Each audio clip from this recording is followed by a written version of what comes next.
What's up mga ka-story maker? Katatapos ko lang magayak ng aking mga panglaot. So may pakulo si Mrs.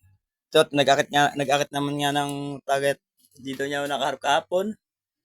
So may plano na naman to. May plano na naman siya. Ito yan. Gawin ko muna, darling. Kiss mo na yan. Kunyari lang yan, panggap lang kami.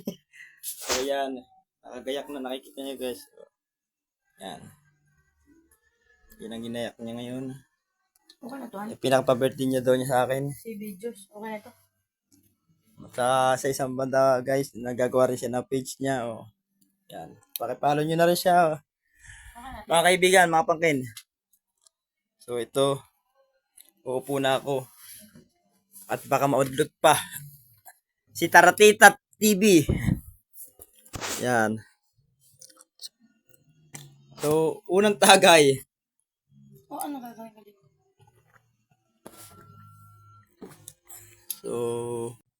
So ayan nga guys, oh, to. Yan. 1-on-1 kami ni Taratita at kung Mrs. At ito nga po, kami po'y nagbabanding at kahapon po kasi kami magkasira dalawa. Medyo nagkatampuhan. Pero hindi niya daw ako matiis. Love na love daw niya ako. Ganun. Hindi, wow. Sweet now, babag later. Yan. Ganyan na kami mag lambingan ng mag-asawa, no.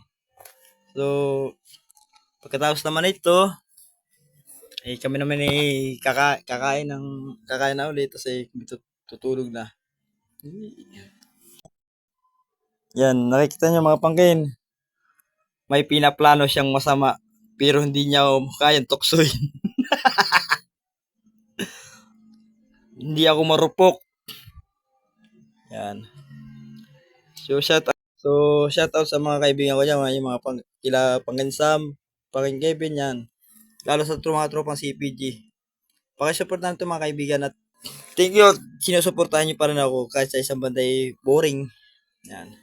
At salamat kay paring Macario pala sa pag-invite kagabi sa akin habang nagiinuman sila. Naisipan niya talaga tawagan kasi daw birthday ko nga daw. Napanood niya yung video ko na na nag-iisang araw ako.